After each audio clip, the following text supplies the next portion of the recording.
I was quite astonished to know what it was because it had no propeller. And John replied, "Oh, it's easy, old boy, it just sucks itself along like a hoover." There was the awful race against time. There was the skullduggery. She used to say, "Oh, well, Daddy's doing something very hush-hush." I thought, my goodness, why didn't I think of this before? And it seemed so obvious then.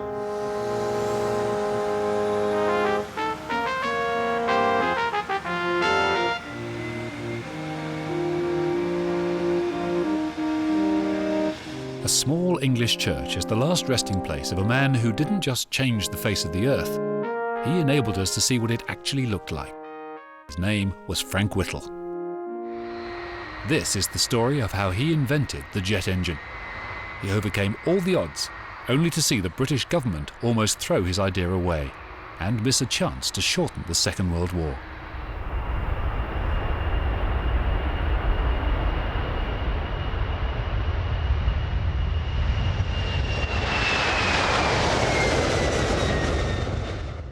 I was born on June the 1st, 1907 in Coventry.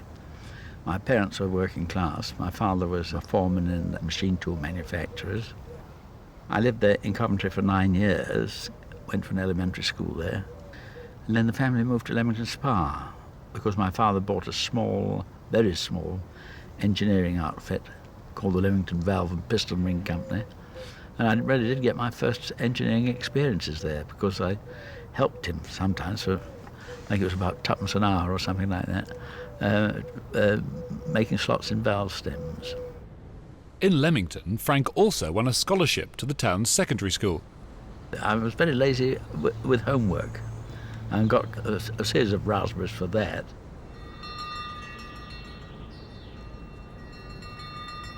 But at the end of term, I would often do quite well. For instance, I'd come top of maths, something like that.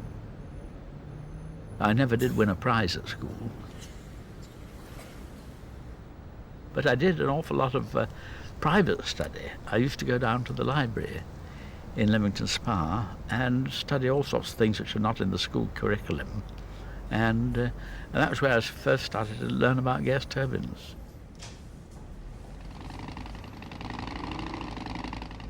I was always attracted to flying from my earliest years almost. When I was 4, my favourite toy, and this was 1911, was a tin model of a Blériot. And my heroes were people like Captain Albert Ball and Major McCudden and so on, the VCs of the First World War, and I just wanted to fly. And also I thought that boys in the uniform of aircraft apprentices looked very good, so I decided I'd like to wear that uniform and applied to join as an apprentice. The Royal Air Force, however, rejected young Whittle. He was too small. I was sunk for the time being, but before I left the camp, a very kindly physical training sergeant, if you can imagine such a thing, took pity on me, and he gave me a diet to follow and a series of exercises, Max Alding exercises. I did all that for 6 months. I put on 3 inches on height and 3 inches on my chest. So I thought, well, I'll have another shot. And I wrote to the ministry, but they said, no, once you've been turned down, you've been turned down forever. So I thought, well, I'd go through the whole process again as though I'd never happened, in the hope that the bureaucracy wouldn't pick it up. And I was lucky that time, and ended up at Cranwell in number 4 wing. Whittle didn't enjoy life as an Air Force apprentice. In that rank, he would never get to fly. What brightened Whittle's life was the Model Aircraft Society, where he became the leading light at building working replicas. So much so that the initials BWMAS, which stood for Boys Wing Model Aircraft Society, was, most people said that meant Boy Whittle's Model Aircraft Society, because we were known as Boy Whittle, Boy Smith and so forth in those days. Whittle's skills at making model planes singled him out to the authorities. Perhaps he might be officer material. There were to be 5 cadets selected from number 4 wing at Cranwell, and I was number 6 in the passing out list. So when the number 1 boy failed because of his eyesight, it made me eligible. The founder of the Royal Air Force had his doubts, though. Lord Trenchard nearly stopped it, because I hadn't been a leading boy and I hadn't made no kind of a name in sports, on which a lot of weight was put in those days. Whittle's CO had a compelling reason to make Trenchard think again. He thought that he'd got a mathematical genius. It was this natural gift that got Whittle a cadetship. Less than 1% of apprentices made the huge step to join the elite in the Officers' Training College at Cranwell. Although this was next to the apprentices' wing, it was socially another world, one that shared the culture of the public schools from where most of the cadets then came.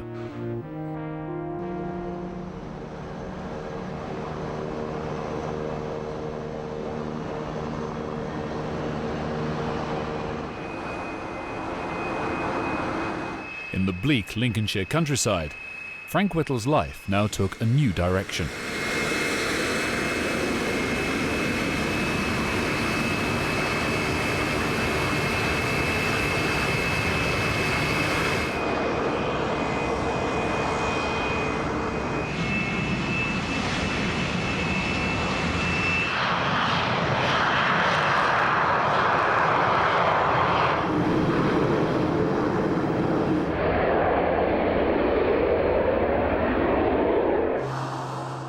Cranwell provided a very intensive education for Whittle. For the cadets, just as it is today, the highlight of the course was the flying lessons. I learned to fly on the Avro 504K. That was a very ancient type of aeroplane, 1911 type, and it sort with a toothpick between the wheels, you know, to prevent it tipping over on its nose, which in reality it helps it to tip it over on its nose, or even turn upside down. Whittle was soon a daring, even overconfident pilot, and one who had his fair share of accidents. I have to confess that I wrecked 2 or 3 aeroplanes. 3 at least, yes. The first one, I got lost and wanted to get back to Cranwell when the visibility had deteriorated very badly. It was the day, incidentally, of the cross-country run at Cranwell, which all cadets hated. And most of my fellow cadets thought I'd done it to get out of the cross-country run.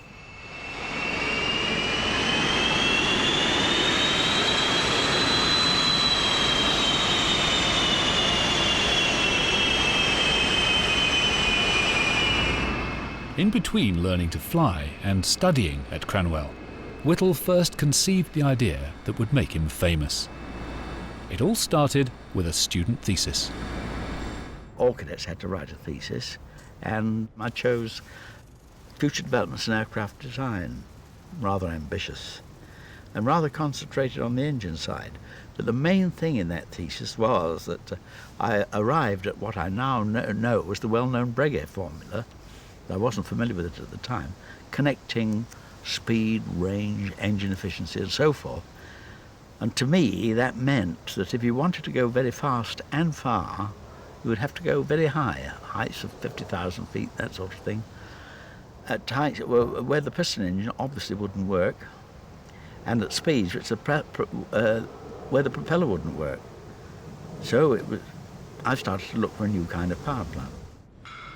Whittle prepared this paper during the first half of 1928, but his findings at Cranwell were the fruit of the 5 years he had by now been training there.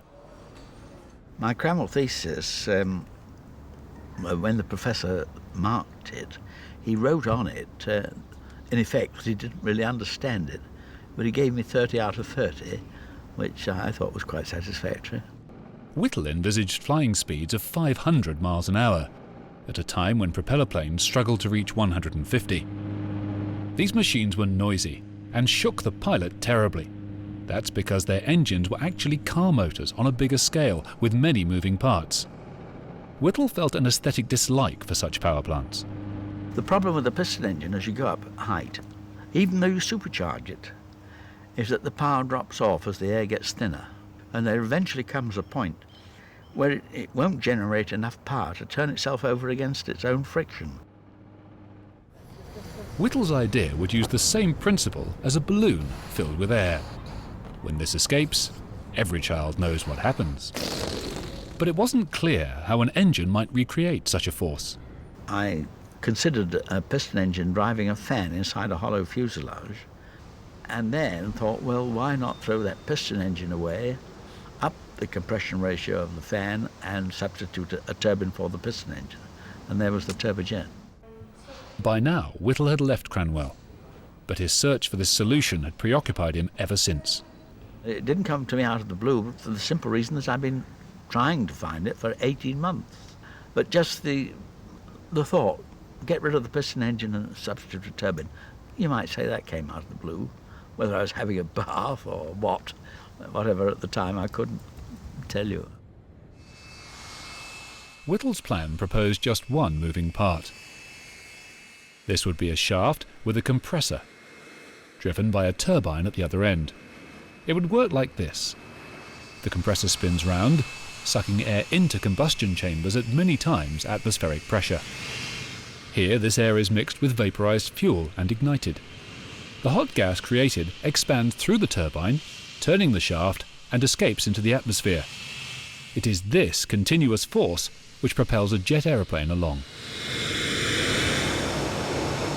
The turbojet concept brought with it so many natural advantages. A very big factor in favour of a jet engine was that when you went up high, the air temperature was very low, very cold, and that benefited the compressor a lot. It meant that you could get much better conditions for the compressor. And the other thing is that in a normal turbine, the velocity coming out of it is wasted. In the case of the jet engine, that was completely used. After the idea had come to me, I thought, oh, my goodness, why didn't I think of this before? And it seemed so obvious then. This was Whittle's moment of genius. He had seen the future of powered flight, and he was a pilot officer, aged just 22. I was at the Central Flying School at Wittering doing the flying instructor's course. One of the instructors there was W.E.P. Johnson, who became a very good friend and colleague in later years, and he'd been trained as a patent agent. And he became very interested in my proposal. He thought it would work, and he helped me to draft a patent. Have you ever patented anything? No, I don't know a thing about it. Does a patent both publish and protect? That is the whole point of patents. But one thing's essential. File a patent application before touting the thing round. Otherwise, you haven't a hope. I'll tell you what. Let's rough out a specification now. Fine, what do we do? Well, you make a rather better sketch, and I'll get on with the clever bit, the writing. Okay. Armed with his patent, Whittle offered his idea to industry. No one thought it could ever work. According to the theories of the time, there was this fundamental difficulty with gas turbines, inefficient compressors, inefficient turbines, and the other big snag was the materials then existing in 1929 wouldn't stand temperatures of more than, say, about 500 degrees centigrade. But I knew, or felt pretty confident, that they would evolve in the normal course of development, and of course they did. The positive young officer also went to London to put his revolutionary concept to the Air Ministry.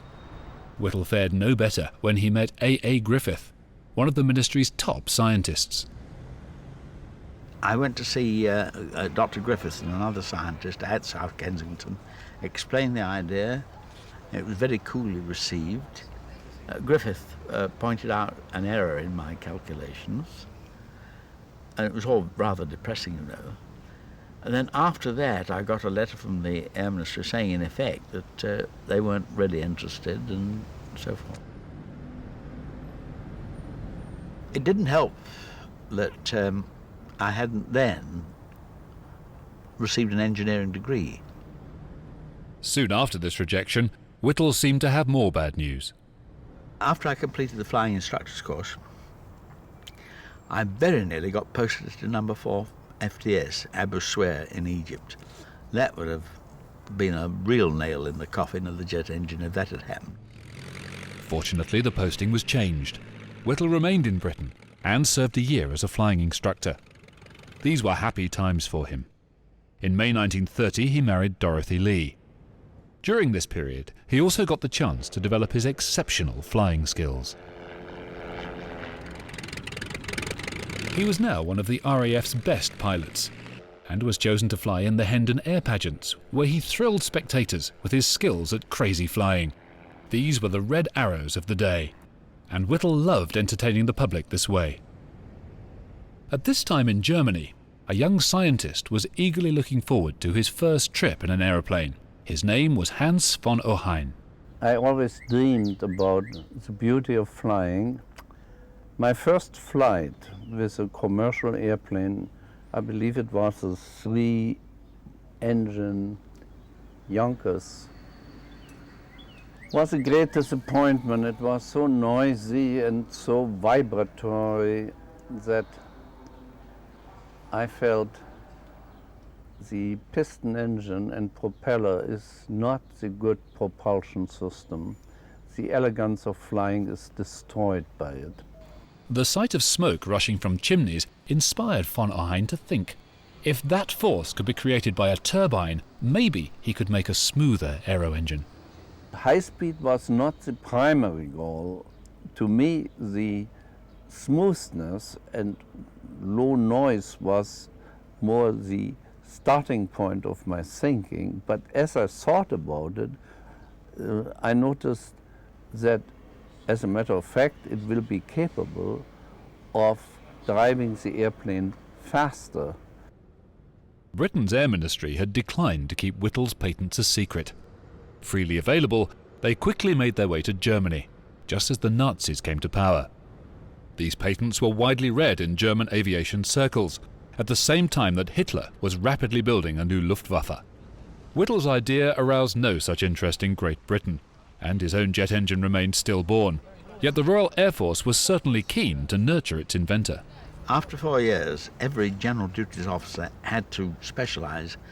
He was given a choice between engineering, radio, navigation, physical training and so on.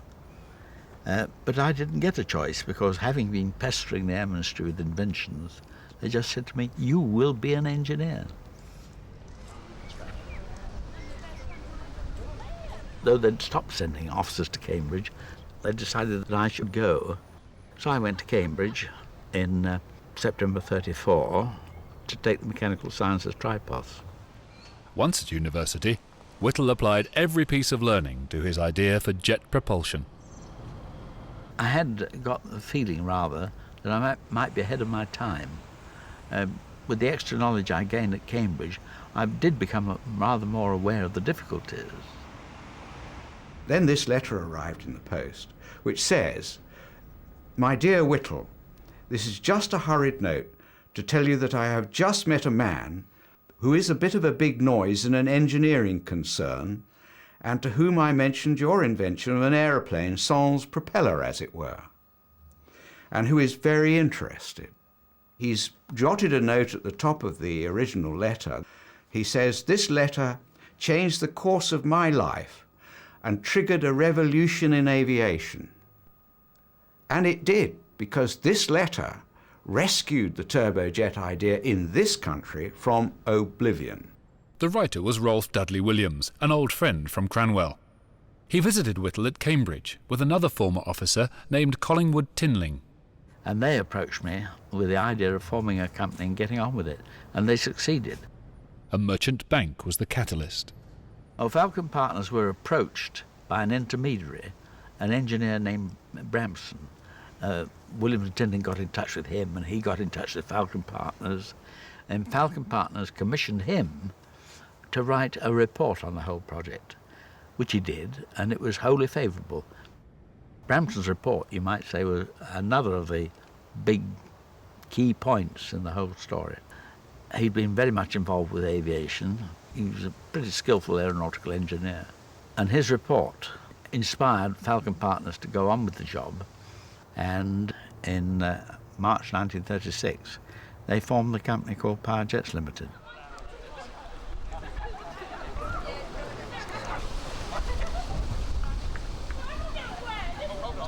Whittle told his backers the project had a 1 in 30 chance of success.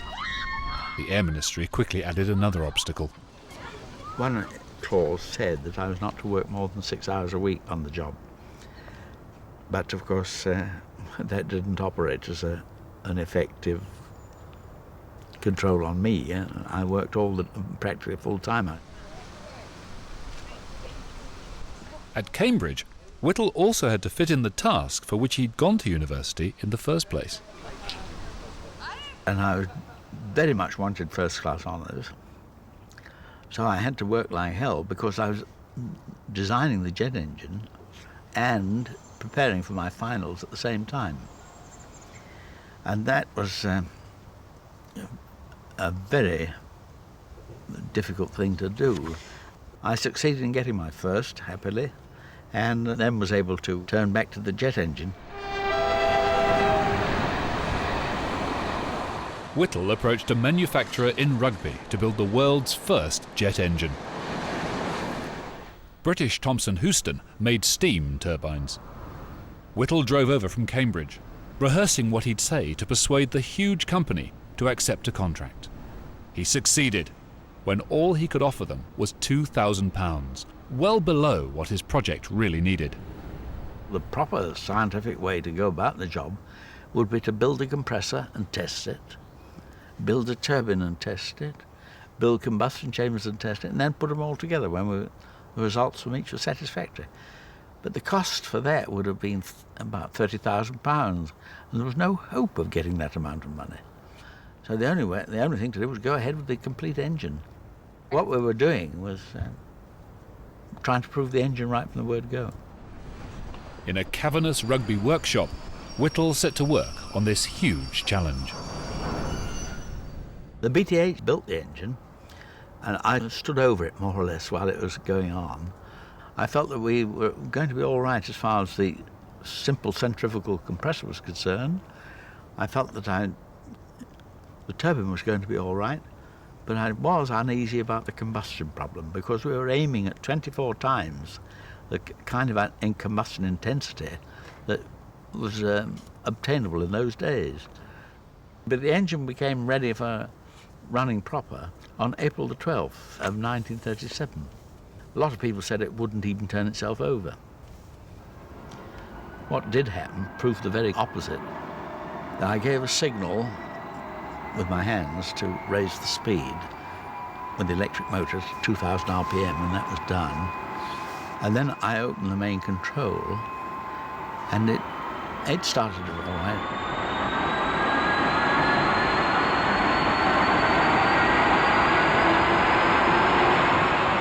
It accelerated out of control, and so did everyone standing around it. They all went down the factory like the wind. I didn't, because I was petrified with fright. I just couldn't move.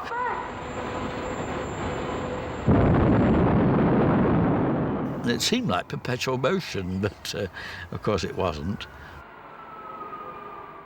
The fact was that a pool of fuel had accumulated in the combustion chamber, which we didn't know about, and that was keeping it running after I'd switched off the control. Well, that sort of thing happened day after day. We had about 4 of that kind of runaway. Just after the engine first ran and we'd submitted a report to the Air Ministry, this was the subject of another report by Griffith, the man who turned the job down in the early days, and his report damned it with faint praise.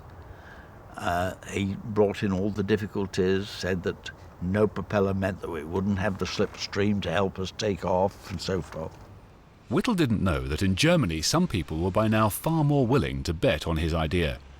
One of them was Ernst Heinkel, a legend in his country's resurgent aviation industry. Von Ohain had been introduced to him. He was alone in his villa in Warnemünde.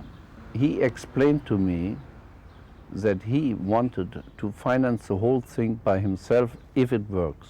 And he said, I have the best aerodynamicists, I have the best and best designers, and I want you to tomorrow to speak with them and explain your ideas. I loved the Baltic Sea coast very much. I sure would think that would be a nice place to work, and so I choose Heinkel. Additionally, I felt I was afraid to go to engine companies. I thought they were too much ingrained in their recip engines, and my model didn't work sufficiently good. Heinkel's company was attractive for another reason. The whole development was very inexpensive, but when we would have asked for more money, we would have gotten it. So money was not a problem. By contrast, the power jet's kitty was empty. As the Nazi threat grew, Whittle had a war winner, yet Britain was set to abandon it. There were several things which hampered progress. In 1937-38, the worst was the tight financial situation. Our financial backers began to get cold feet. They had, quite unrealistically, expected that within a matter of a month or two, we would have an engine capable of flying in the stratosphere. Well, of course, we had breakdown after breakdown, and they began to lose heart. And they did not produce the money that they promised. The Air Ministry were very hesitant to help because we were in financial difficulty. After we'd first run the engine and shown that it at least was self-driving, they did agree to a very limited contract. The ministry's grudging help only created new problems. As soon as they gave us a contract, we came under the Official Secrets Act. That meant that we couldn't tell people what we wanted their money for. You can't go to someone and say, look, we've got a damn good idea, would you let us have some money? We can't tell you what it is, but it's very good. No, we couldn't do it. By 1939, Britain had spent just £7,000 on Whittle's jet. His very position on the project was perilous. At the end of June, he was actually due to leave power jets. On his last day there, Whittle had to impress an important visitor with his engine. On June the 30th of 1939, we managed to get a big breakthrough in the attitude of the Air Ministry, in that Pye, Director of Scientific Research, came up to see the engine run, and we managed to keep it going for about 20 minutes in his presence, and he became a complete convert. So much so that he agreed that an engine for flight should be ordered, and that an aeroplane to use it should be ordered too. When I drove him back to the station to catch his train back to London, I had the curious experience of him explain to me all the advantages of the engine, that it could run on any fuel, that it was vibrationless, etc., etc. And I just sat quietly. I was only a squadron leader at this time. I thought, yeah, you're telling me, old boy. This, of course, was the big turning point in the whole job. The turbojet was saved for Great Britain. But Germany, unaware of Whittle's breakthrough, already had a jet plane. I was very certain that it would work. But, of course, you always feel there's a danger. And we had made not too many pre-tests. We ran the engine before it flew perhaps several hours at the very most. The support of a huge aircraft company had enabled Hans von Ohain to overtake Whittle. Heinkel's HE-178 was ready just days before war broke out. Test pilot Erich Varsitz was eager to take off. He started and then he disappeared. And after a while he came back and we thought, oh, he's landing. He didn't. He made another round and we said, oh my God, he must like it. But we didn't have the airplane very filled up with gasoline. He landed and stopped the airplane just where Heinkel stood. And he said everything functioned beautiful and the engine worked well, and he was really himself, very enthused. We had a nice festival. A jubilant Heinkel rang General Ernst Udet at the German Air Ministry. I learned later on he called Udet and he said, hey, congratulations, but let me sleep. That's an ungodly time. By now, Frank Whittle had been forced to move power jets from Rugby to a scruffy foundry at nearby Lutterworth. Ladywood Works was the name of the site. Today there's nothing to show that history was once made here. But in these buildings, Britain slowly expanded its jet program. In 1939, we only had just a handful of about half a dozen. And then at the beginning of 1940, we began to build up a team, and I was very careful in picking real quality. You know, first class honours Cambridge, first class honours Oxford, Imperial College of Science. We were advertising. Of course, we couldn't say what we were advertising for. And when we were interviewing them, we couldn't tell them what we wanted them for, although I think some of them guessed from the questions we asked. Whittle's charm and enthusiasm at once inspired his new team to strive for the impossible. The noise and lack of space at Ladywood forced Whittle himself to work at Brownsover Hall, a country house nearby. Here he worked through the night, desperately aware that his work could shorten the war, and drove himself to nervous exhaustion. My memory of him really was just somebody always working. And when he was at home, if he took any time off, say Sunday, he would sit in his chair by the fire at Broomfield, and we'd be there with his slide rule, which of course people used in those days to do their calculations, and bits of paper all over the place, working, and a little bit of time for myself and my brother, but not much, not much. As Britain entered its most critical phase of the war, the expanding team at Ladywood was galvanised by a new order to prepare engines for a prototype jet fighter. Codenamed F940, we know it as the Gloucester Meteor. As a potential war winner, getting it in the sky to fight the Luftwaffe now became the focus of their work at Power Jets. They did not know that Germany was by now developing its own twin-jet combat planes at Messerschmitt and Heinkel. The country's prototype jet, the HE-178, had not been a success, but its last flight was exploited to the full by its maker. Heinkel invited the Air Ministry to come, and the highest who came was Udet, and somehow Heinkel used that possibility to offer a new design of a two-engine fighter aircraft. And actually, he got the contract about 2 months later. The plane was the HE-280. The Nazis wanted it in 14 months. Heinkel passed this demanding deadline to von Ohain to build its jet engines. Heinkel wanted things very fast. He was very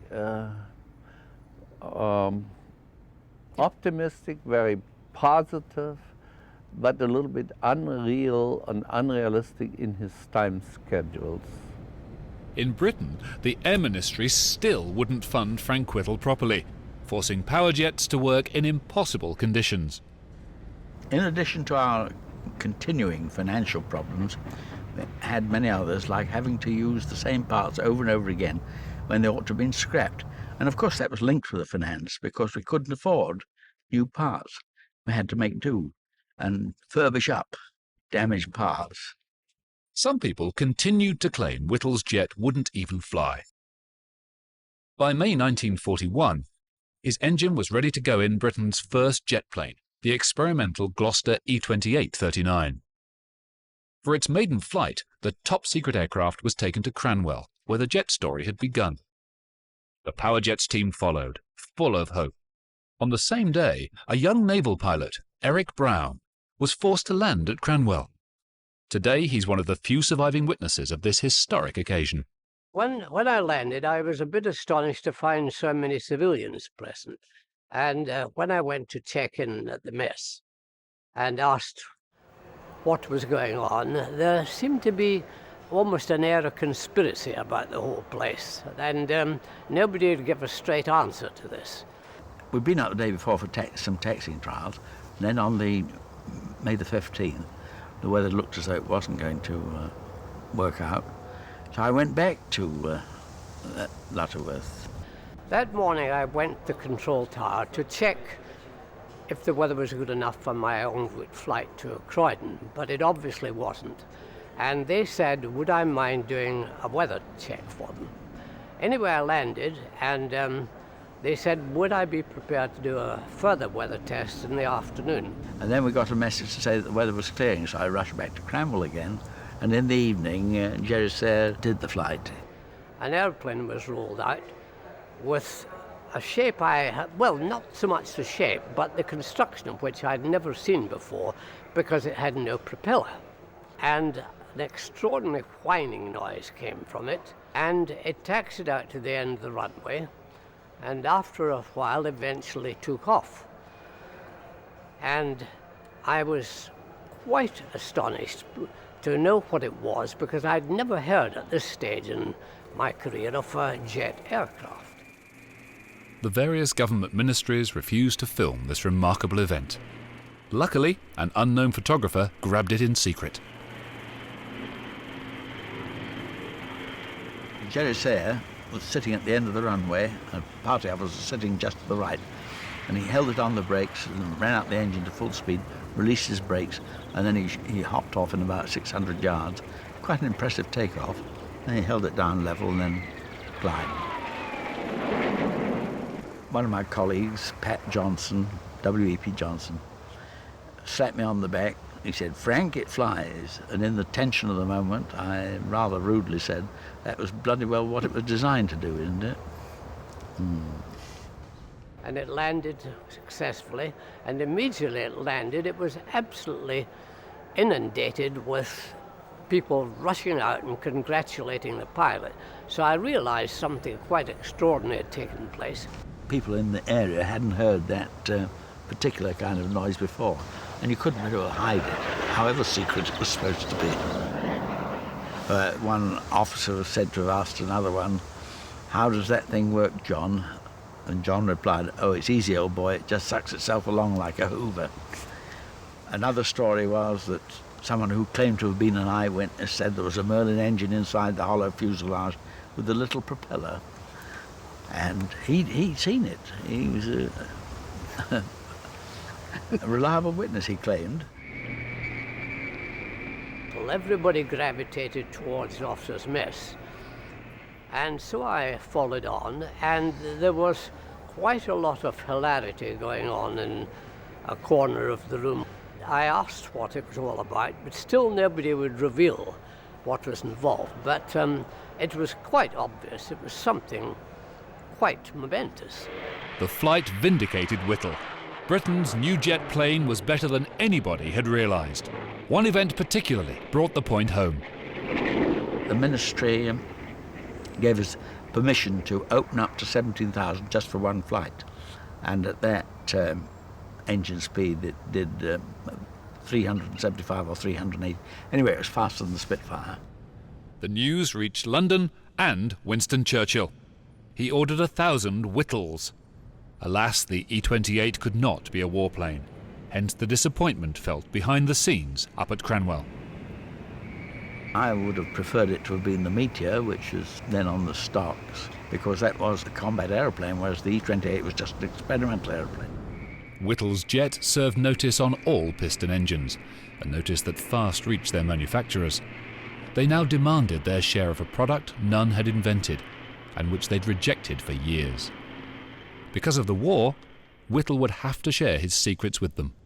All this, of course, was putting power jets into a weaker and weaker position from the commercial point of view, and that we had to swallow because it was a wartime situation. And I and several other of my team were serving officers, and we had to put national considerations before commercial considerations. That was very dominant in my mind. Whittle played a selfless, patriotic role, in which he offered his knowledge freely to the British aviation companies. However, they were working flat out to build engines for planes like the Hurricane and the Spitfire. So in 1941, Great Britain turned to the United States, then at peace, for backup in manufacturing its jet engine. The Americans had only been told about Whittle's power plant earlier that year. Ironically, their top scientists had dismissed the concept in 1940. They concluded the gas turbine engine could hardly be considered a feasible application to airplanes. The British government expected to keep the rights in Whittle's invention, and did not intend to give it away to a future competitor. But that's inevitably what happened. We shipped over the engine in parts in the Bombay Liberator, also with the team, who were horribly frightened lest the pilot should pull the wrong lever and they'd all drop into the Atlantic. The company selected to build the engine was General Electric. For America, the jet story began the night of October 4th, 1941, with the arrival of a highly secret engine assembly at a Boston airport. It was Britain's now famous Whittle turbojet, the first jet engine successfully produced and flown by the Allies. Gentlemen, I give you the Whittle engine. Consult all you wish and arrive at any decision you please, just as long as you accept a contract to build 15 of them. General Electric had that engine, their engine, version of the W2B, called the Type I, on test in April of 42, so just rather less than 6 months, which is astonishing. And even better than that, 6 months later, the Bell Aircraft Company had their twin-engine jet flying. It was agreed that I would go over and help them out. And so I went over at the end of May. I went to Lynn under an assumed name. They insisted I use an assumed name. I called myself Whiteley. There were times when I forgot it, like in the hotel I would waking up, sign for my early morning coffee, and forget that I was supposed to be using an assumed name, and of course sign the real one. I'm told that that didn't matter really because the waiter was an FBI man. In the Great Republic, Whittle was treated royally, and he in turn was astounded by what he found there. It was most satisfying to see the work GE were doing because, well, they got on with the job so fast. It was remarkable, and their enthusiasm was most inspiring. And I thought at the time, if only I'd had that kind of cooperation a few years earlier, what a difference it would have made. In America, doctors found that Whittle was by now battling with severe ill health. Back in Britain, the problems that caused it had only got worse. The engine that was destined to be the power plant of the Meteor was a more powerful version of the experimental engine, really. There was no major difference. It looked quite similar from the outside. The Royal Air Force eagerly awaited the Meteor, but Powerjets was not allowed to produce the engines for it. That job had been contracted to a car maker, Rover. Gloucesters were getting on with the job fairly well, but Rovers were making an absolute nonsense of the engine. They just hadn't got the people who could do the job, and they thought they knew what to do. The situation became so bad that it looked as though there would be a complete hash of everything. The Rover were making such a poor job of the engine that the order for the production of the Meteor was cut right back. Rover tried to redesign its engines and held up the Meteor by 2 years, but there was also dirty work. We intended that the Rover company should be subcontractors and only subcontractors, but unfortunately they went behind our back to the ministry and tried to get direct contracts, and eventually they succeeded in doing that. And instead of being subcontractors to us, they in effect became competitors who had the advantage of having all our information handed to them on the orders of the ministry. In December 1942, a solution was at last found to the problems with Rover. Rolls-Royce took over the job of building Whittle's engines, but the mighty company would only weaken Powerjets further. Ernest Hayes was the chief executive of Rolls-Royce. He was responsible for the Rolls-Royce part in taking over the jet development. Of course, he had come to realize that this was the future of the aero engine. And since Rolls-Royce then were one of the most prominent aero engine firms in the world, he wasn't going to be left out. I would call him an honest rogue, because when he was going to do the dirt, he told you he was in advance. And one of the things he said to me on one occasion was, he said, "We're going to be the center of this job, and nothing you can do will stop us." By 1943, the Rolls-Royce having made such a big difference to the prospects of the engine, the ministry agreed to reinstate the production of the Meteor. With Whittle's engines, the plane finally made its first flight that year. Yet it should have been ready 2 years earlier. And had the Air Ministry pursued Whittle's idea back in 1929, A similar plane would have been available by the start of the war to repel the Luftwaffe. Lives would have been saved, the war even shortened. At least the work of Frank Whittle could now have a bearing on how that war was fought. I thought that he was doing something quite important, because every time I asked my mother what he was doing, she used to say, "Oh, well, Daddy's doing something very hush-hush." I didn't become aware that he was anybody out of the ordinary until 1944 in January, when they made the whole thing public. And then the house became surrounded by reporters. We had been working in complete secrecy until early January 1944, at which time, for reasons I don't really know, the British and American governments decided to make an announcement about it. And it was like the world blew up around me. The shock was very considerable. Whittle and his engine dominated the front pages. Says here in the Daily Herald, "I knew Frank had a secret," says his wife. So the cat is out of the bag. How strange it seems to be able to talk about it. It may mean that I shall be known throughout the world. In any case, my younger son Ian is a far brighter boy than I was at his age. I think he will be a success, the success of the family. Had you seen that before? No, I've never seen that before. Oh dear, how wrong. As industry reaped the rewards of Whittle's genius, new jet fighters joined the Meteor. First off the drawing board was de Havilland's brilliant Vampire. The pilots loved their new equipment, although the planes remained highly secret, as Eric Brown discovered when he came to fly them. When I was allotted to the jet flight at Farnborough, of course it was a top secret flight, and it was in a hangar at the far side of the airfield, well away from the main activity, and there were RAF regiment guards there with guard dogs, so it was very highly guarded at the time. Once inside, the plane was a revelation to Brown. We're getting into the cockpit of a jet airplane for the first time. You are struck by the wonderful view, because in a tricycle undercarriage, no propeller or large engine ahead of you, it is quite remarkable. And once you start up the engine, although to listen to a jet, if you're outside the cockpit, it sounds thunderous. When you're in the cockpit, it is incredibly quiet. Frank Whittle often visited Farnborough to check how his invention was performing. It was quite obvious he was itching to get his hands on it and fly it.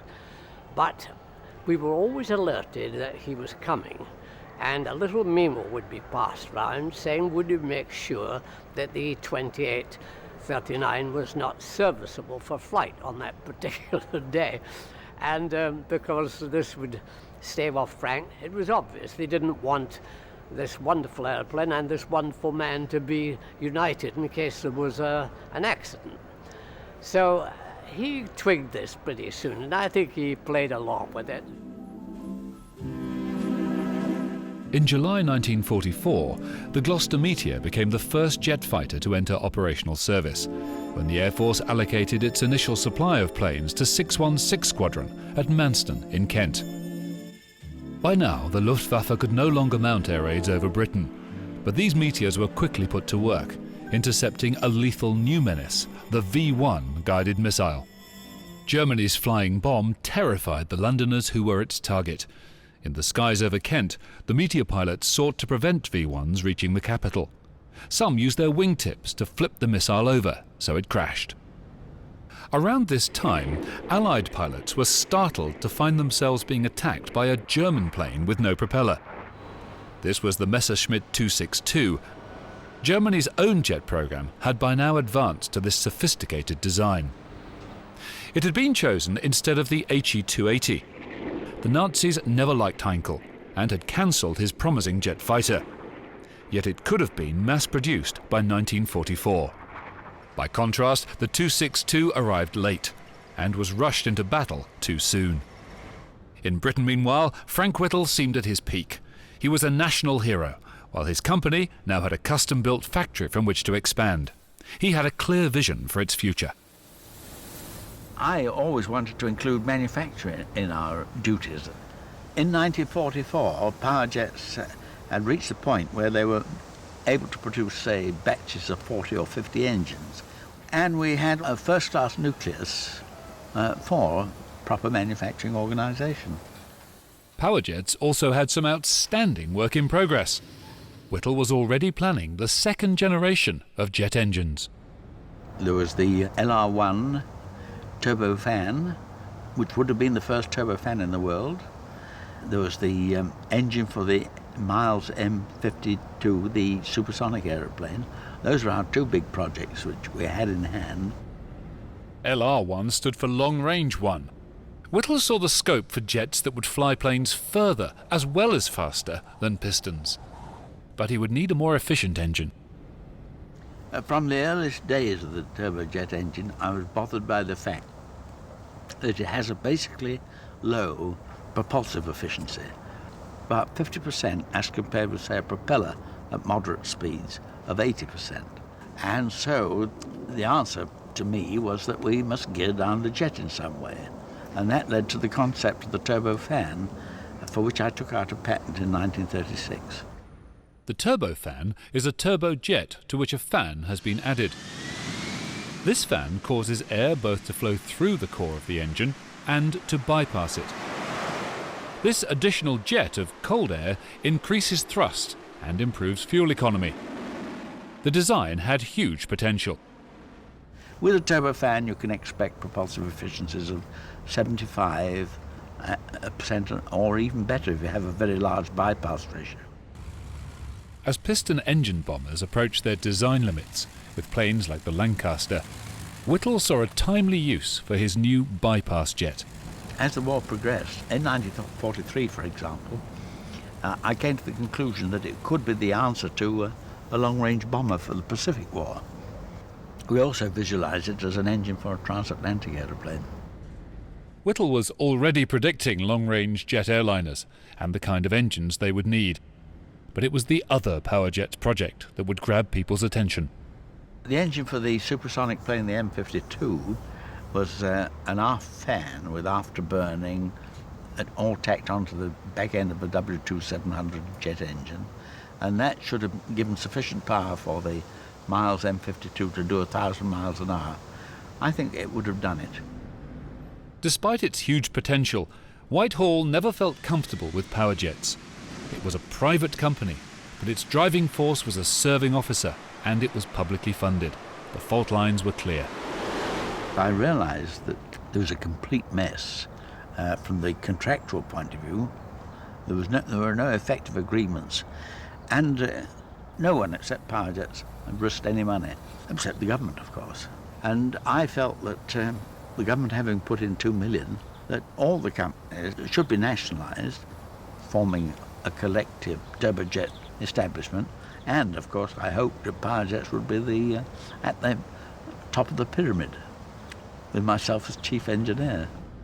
Whittle's proposal was considered in the high levels of government. Sir Stafford Cripps, the Minister of Aircraft Production at that time, used what I'd said to get the ministry out of the mess that they created by nationalising power jets only, which relieved them of all their undertakings. It was expected that power jets would still continue with its advanced engine projects. But then other firms began to create difficulties. They said they weren't going to have the government competing with private enterprise.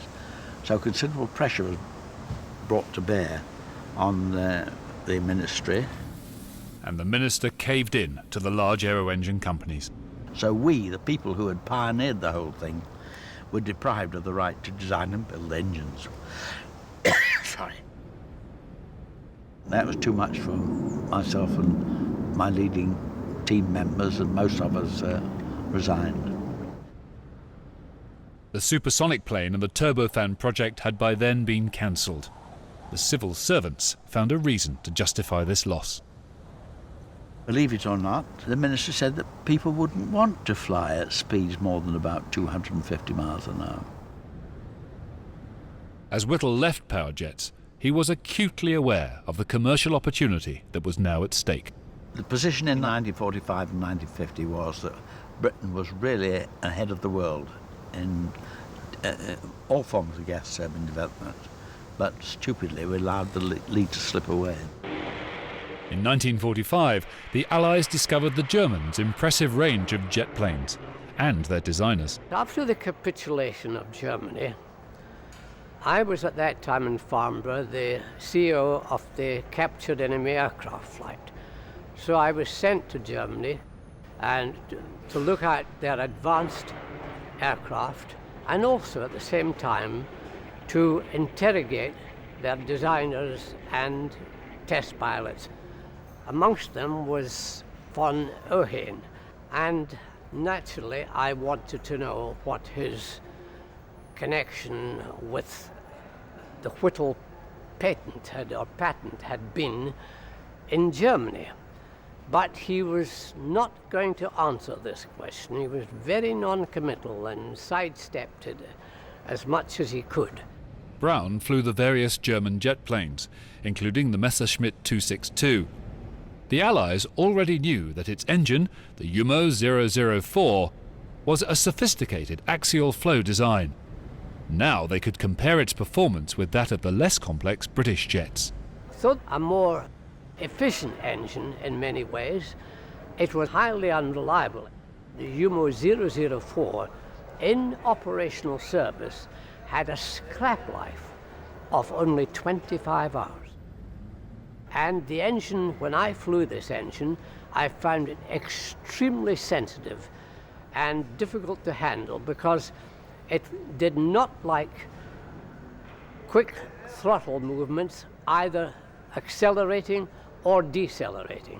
Any quick throttle movement either way could possibly cause a flame out of the engine. Whittle's jets were more reliable, but he could take them no further. The course of events brought anguish. I think my mother was most distressed by what was happening to father. She was most distressed. I could remember her crying about it at times because she would tell me, "Oh, Daddy's so unwell because of what's happening, and it is such a shame, and how can they treat him like this?" Yes, it's very sad for her. He managed to soldier on in the RAF, and he was an Air Commodore in 1946, but in the end, by 1948, he'd been declared as unfit for flying, and somehow that was the last straw, and he and the RAF both agreed that he should retire, and he did. It's been very sad for him. Oh, very sad, yes. The Air Force was everything to him. The public knew none of this and saw a war hero receiving his just rewards. In 1948, Whittle went to Buckingham Palace to collect a knighthood. He also had a financial award for his invention, which was good for the time. Worth nearly £3 million today, it would soon become clear he was greatly under-rewarded. He sought a role, but his stature made him hard to place in an industry he himself had founded. No engine maker hired his services. In many ways, I paid quite heavily for the work I did. There was the awful race against time. That dominated life.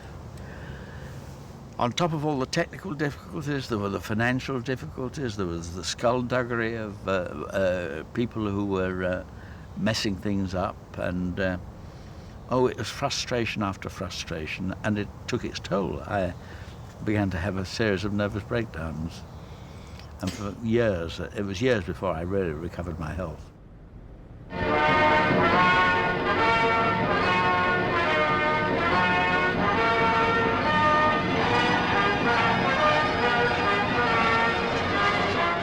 Britain stole a march on the rest of the world when it launched the first jet airliner. The beautiful new plane, with its 4 engines, was a fruition of all Frank Whittle's early visions. First, after he left the RAF, he turned his mind to the introduction of the Comet, and he joined BOAC as a consultant to help them introduce the Comet into service. He was very worried at the time that the thing was being rushed into service.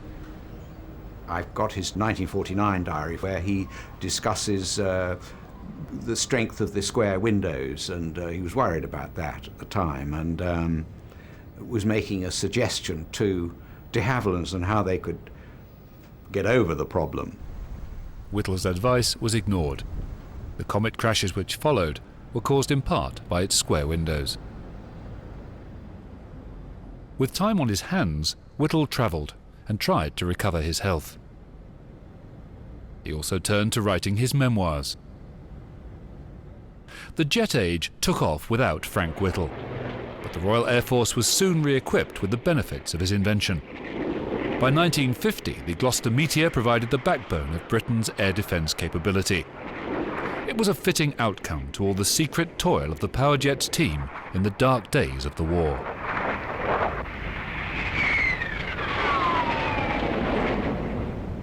The nation did at last build its own supersonic fighter, in the shape of the English Electric Lightning, while jet engines also powered an awesome British fleet of nuclear bombers. But the country could never really afford such planes. They would later play an important role in the Falklands campaign, but were destined to become museum pieces.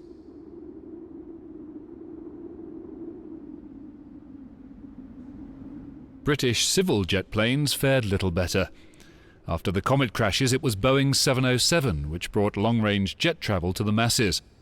By 1960, airlines were mostly buying their planes from America. That year, the bypass engine entered service. Turbofans soon followed. With their far better fuel economy, they were just what the airlines needed to realize low-cost global travel. For Frank Whittle, it was the ultimate vindication of his wartime vision, and revealed the sheer folly of cancelling his pioneer turbofan. Yet he never worked on jet engines again, and memories began to fade of how the story had begun. I think in this country they were beginning to forget all about Frank Whittle by the 60s and 70s. It was all so different in the United States. They were so much more gung-ho. They were very good at slapping him on the back and telling him what a good chap he was. In 1976, Whittle went to live in America. I think he felt more recognised over in the States than he did over here. After the war, Hans von Ohain had himself moved to America to work on jet propulsion for the US Air Force. Fascinated by each other's work, Whittle and von Ohain became good friends. Back across the Atlantic, Britain eventually rediscovered its genius of the jet. By 1986, even the Queen took a hand and awarded him the Order of Merit.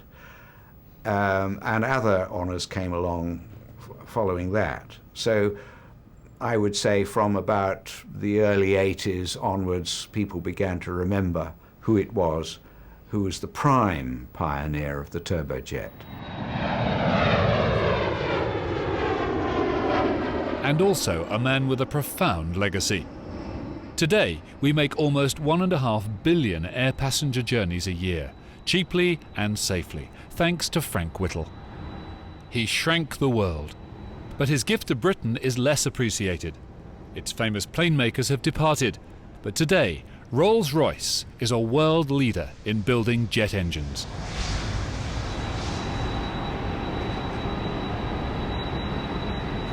I'm often asked how I feel about it, and it's a question I find very difficult to answer. Things could have been a lot better. We could have had a much bigger influence in the war than happened. But when I see what's happened in the way of civil aviation and military aviation too, but particularly civil aviation, I can only say it's extremely satisfying, especially when you see something like the Concorde.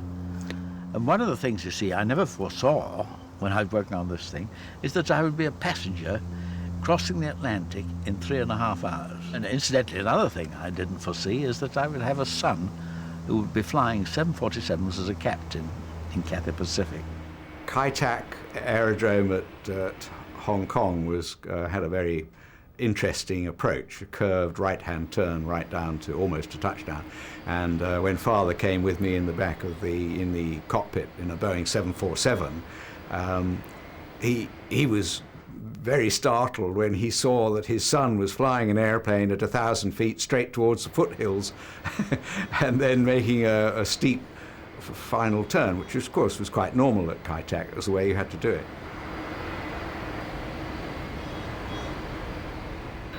hadn't briefed him, unfortunately, so he was very white-knuckled by the time we landed.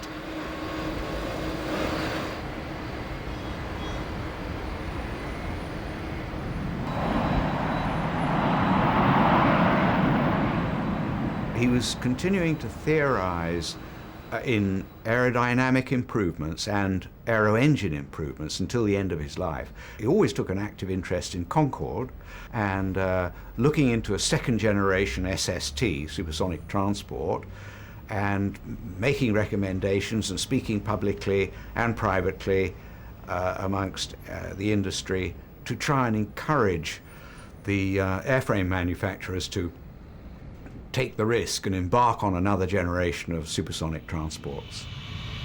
Concorde is a marvelous aeroplane. I've flown it many times, but I'm looking forward to the next generation of supersonic transports, which I think should be capable of carrying 300 passengers for distances of the order of 4,500 miles, like San Francisco, Tokyo, at speeds of about, a Mach number of about 2.3, that's getting up to 2,000 miles an hour, as compared with the Concorde's 1350. But beyond that, I think we're going to see even much higher speeds than that in due course. Unfortunately, they're going to be very expensive propositions. Sir Frank Whittle died in August 1996, assured of his position as the greatest aero-engineer of the 20th century.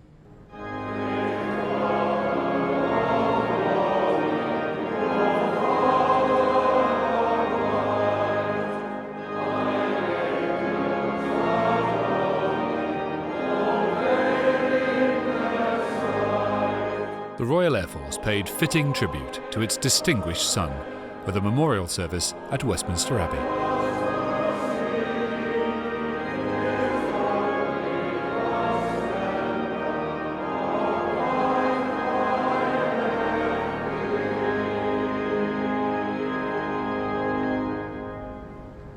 He and I had wanted the opportunity to fly together, preferably in an open cockpit biplane, so that together we could loop and spin and climb and dive. This modest ambition was never realized for one reason or another. The nearest we got was when I flew him to Hong Kong in a Boeing 747. On the last morning of his life, I leant over his bed and said, "Dad, let's put on our kit and go flying." He opened his eyes and looked at me and smiled. That evening, with Hazel holding his hand, he died. And I wondered if he went flying, and if he did, if he went on his own, or did he have a companion?